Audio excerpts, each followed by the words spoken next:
There are two qualities in myself that I really do need to work on, and that is my consistency and my procrastination. Welcome back. It has been 2 weeks.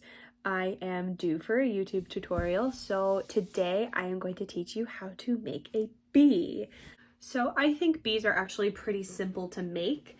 And what I'm going to do is I'm going to show you my pattern for a bee that I have been using, and then I am going to go over how you can change it up to get different sizes, and I'll go over 2 ways that you can do that. Without further ado, let's get started.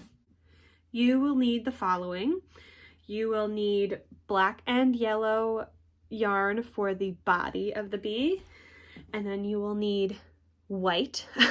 I'm realizing how out of breath I am after running downstairs to get this other thing that you need, which are safety eyes and the backs for them. You will also need a stitch marker and a hook. Oh, and stuffing. You will need stuffing too. You also need a tapestry needle. Almost forgot to mention that. So you are going to start with your yellow yarn. You're going to start by making a magic circle. And again, I have a tutorial on how to do that on another video. And you are going to start by chaining 2. And you are going to do 6 single crochets into that second chain that you made. So I'm going to do 1 right now. And then I'm going to grab my stitch marker, place it in there so that I know where the first single crochet is. And then again, I'm going to continue making single crochets all the way around. 2, 3, 4, 5, 6. 6 single crochets going into that magic ring. To pull that closed using that tail from on the other side. And yeah, we're ready for row 2. Row 2 is going to be an increase row. That means that we are going to be increasing the amount of stitches that we have in our row. We're going to be doubling it. So right now we have 6 and I want 12 in my row. So we are going to go around and we are going to put 2 single crochets in each of these single crochets from the first row. So I'm going to put my hook in and I'm going to do 1, insert the hook, and then I'm going to do another single crochet in that same stitch there. So I have 2 single crochets in that one stitch. I'm going to do it again. This will be 3 and 4, 2 in that stitch, 5, 6, 7, 7, 8, 9, 10, 11, 12. So I have just done an increase round. So for my bees, I am not going to do another increase round. This is as big as it's going to get. So my next step is I am going to single crochet all the way around in all 12. But when I get to that last single crochet there, that is where I am going to switch to black. Okay, so I will stop there, but I'm just going to go ahead and do that right now and stop here so I can change to black. So here I am, I'm in the 12th stitch right now, and I have not finished my single crochet for that 12th one. So I am now actually going to grab the black, and what I'm going to do is I'm going to now switch colors. I'm just going to place that over my hook, and I'm going to pull my hook through the last 2 2 loops that were on my hook. So I have now changed to black. Do not cut this off because we will pick it back up later. But the next step is to single crochet around all 12 using that black. Now, to get rid of this tail here and to secure it, I would hold it down on top of the stitches and actually single crochet with it until it runs out. So again, I'm going to be going around all 12 single crochets with black. Okay, and I'm actually going to work through that on camera because I'm going to show you what the next step would be. So again, we're going all the way around with black, and I have left that yellow for a reason. Okay, and also notice that I didn't use my stitch marker. You can use your stitch marker if you want, but for me it's very easy to see where the end of the row is because it's where the black is, where the black starts. So this is my 12th stitch. And now what I'm going to do, just like I did in the previous row, I am actually going to switch back to the yellow. So this is already connected, so I'm just going to pick it up and drape it over and pull that through so that I have successfully changed back to yellow. All right, and that's going to be the general pattern from now on. So we have a row of black, and now we are going to do a row of yellow. So I'm just going to go around and do that really quickly. And while I'm doing that, I gotta say, I love the bee trend that is on TikTok for crocheters right now. I think bees are super cute, and they're actually, there's a lot that you can do with them, I'm noticing, and people are getting like really excited for the bees, and also it's a great tutorial. So I've made it back around. That's the last black stitch. So I'm going to insert, and we are going to switch back to black because we are going to do another black round all the way around.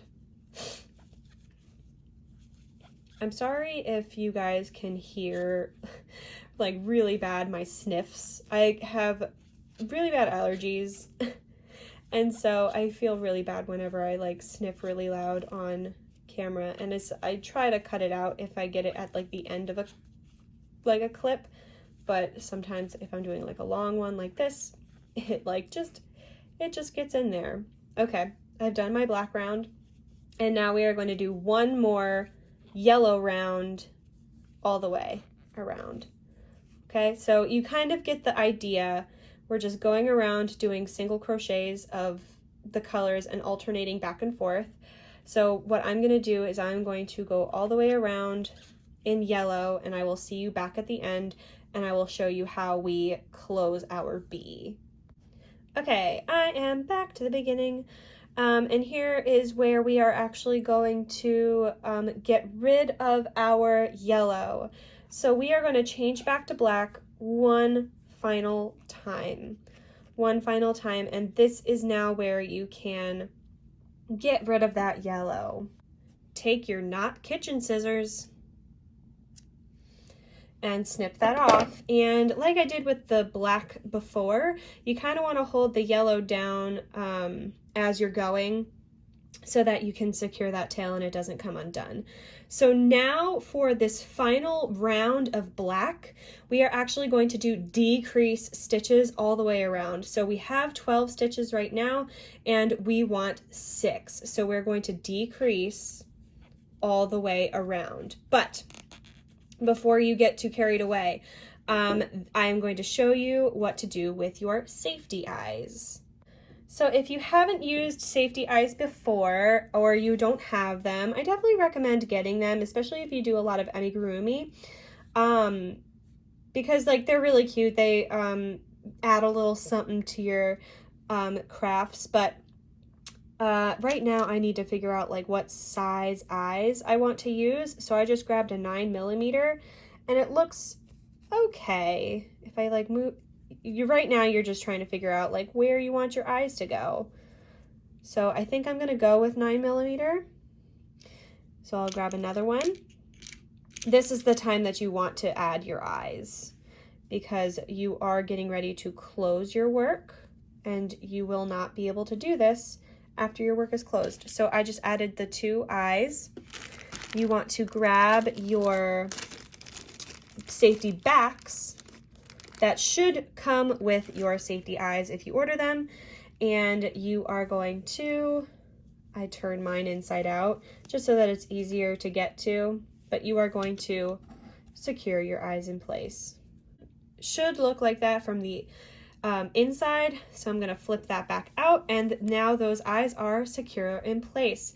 When you're working with safety eyes, you really want to make sure that where you have yours placed you like, because as soon as those backs go on, they are not going to come off. I am warning you now. I have tried before. So once our eyes are in, we are going to continue to do our decreases around.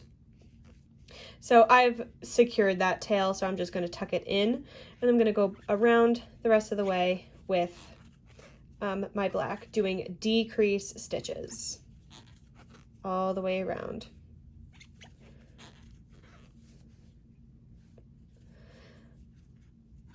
If you notice that it's getting a little too like small, there is, well, actually I'm not. Ignore me.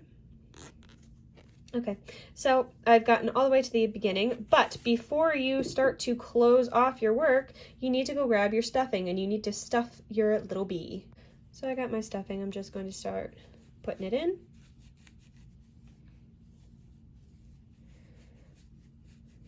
Just like that. And if you want it to be more firm, obviously stuff it more, but if you don't want it too firm, then put less.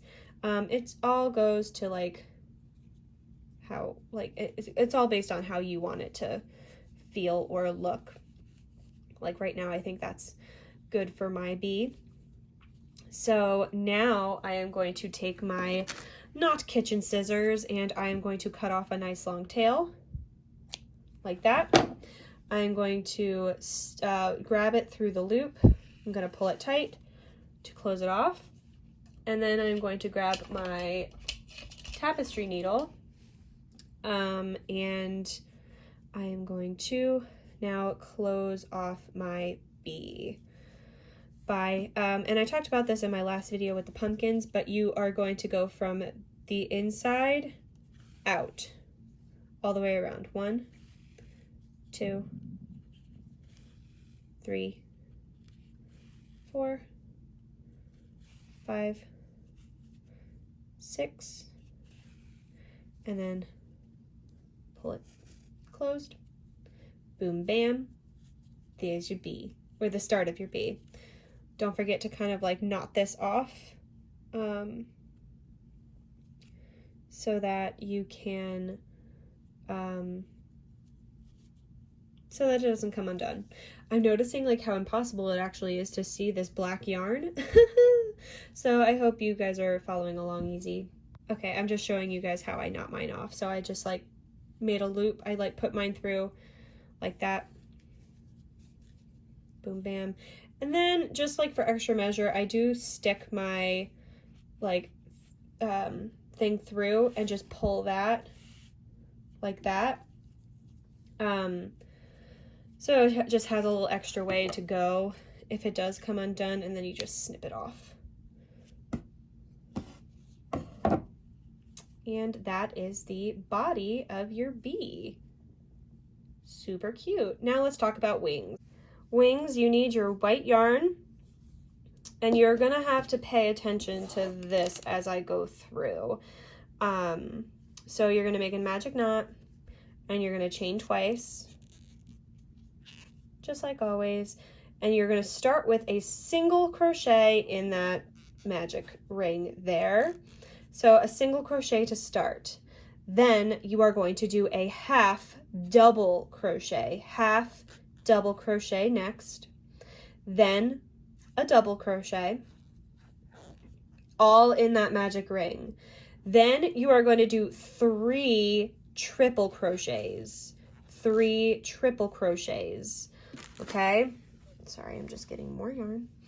So that was 1 triple crochet, 2nd triple crochet, and 3rd triple crochet. So that was 3 triple crochets. Next, another double crochet, another double crochet, then a half double crochet, make sure your magic knot is not going to come out, and then finally a single crochet to finish it out. Pull that magic ring closed, pull that magic ring closed, and then I like to just kind of secure things off with a like a slip stitch, like that. Again, make sure your ring does not come undone. Snip off and leave like enough to, because you are going to have to sew. And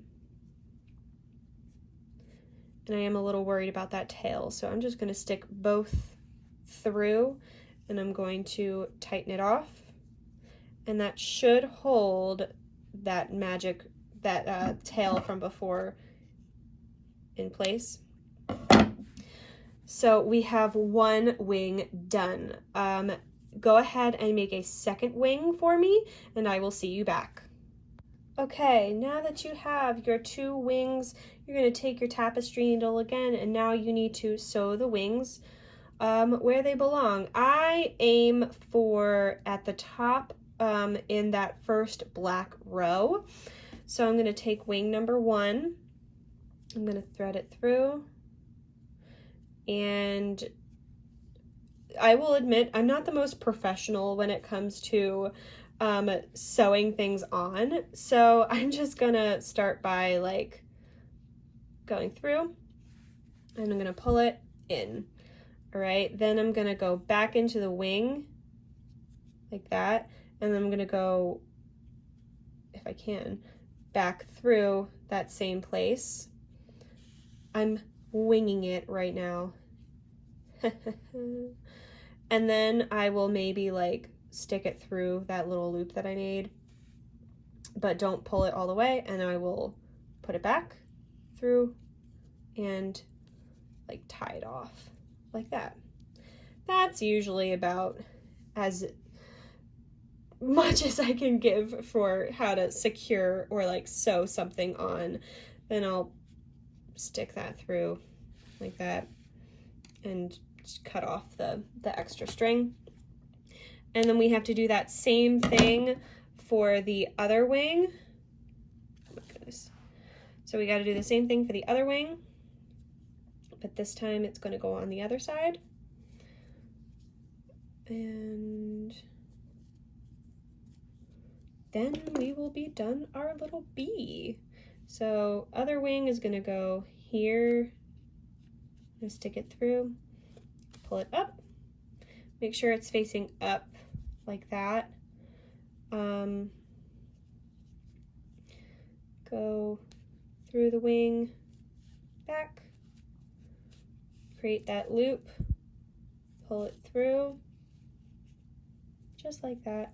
And if you want, you can like maybe go into that other side and maybe pull them closer together if you want. I'm gonna do that right now, or you can just leave them with a little bit of a gap. So I just pulled mine a little bit closer together, and then I will create that knot one more time just to secure it in place, and then we will go through our bee, pull out that extra, and be done our bee. There you have it. So there you have it. That is my little bee that I do. So what I want to do right now is I want to talk about how we can make it bigger or even possibly make it smaller. So a really easy way to change the size of your bee is to change the gauge of the yarn or the weight of the yarn that you are using. If you've seen a lot of people use that plush blanket yarn, if you were to use that on this bee, it would come out much bigger if you used this same pattern because the yarn itself is bigger. And then how I get my earrings is I use a yarn weight that is smaller than what I used for this one. So I'll get smaller bees. Just by changing the yarn weight and the gauge of your hook. The other way that you can change the size of your bee is to include more increase rounds. So in this one, I only did one increase round where we doubled the amount of stitches we were going around. But if you were to do more increase rows, that would make the actual size of your bee bigger as well. So for example, instead of doing single crochets around after your 12, you would do another increase round where you would do increase, single, increase, single, increase, single all the way around, and that would give you 18 stitches in a row. And then if you continue from there, doing more increase rounds, that will make your bee bigger. But if you are going to do that, I would suggest doing extra rows of the black and yellow. Here I only did one row of each because it is so small. But if you were to do that, if you were to add more increase rows, you would do thicker stripes to kind of account for that. So that's the other way that you can make a bigger bee. Thank you so much for watching. If you have any questions, please leave a comment, or if you have a request for something else that I can make in another week, please do so also. These are really cute. I like making the small ones because I make earrings, but a lot of people have been wanting them bigger, so play around with sizes. There's other patterns I'm sure that you could look up if you really need, but these are a nice way to kind of just experiment with increase rounds and making your own kind of little designs. So I definitely recommend just playing around with the pattern a little bit. You don't have to stick to exactly what I did. But yeah, I will see you next time, and thank you for watching.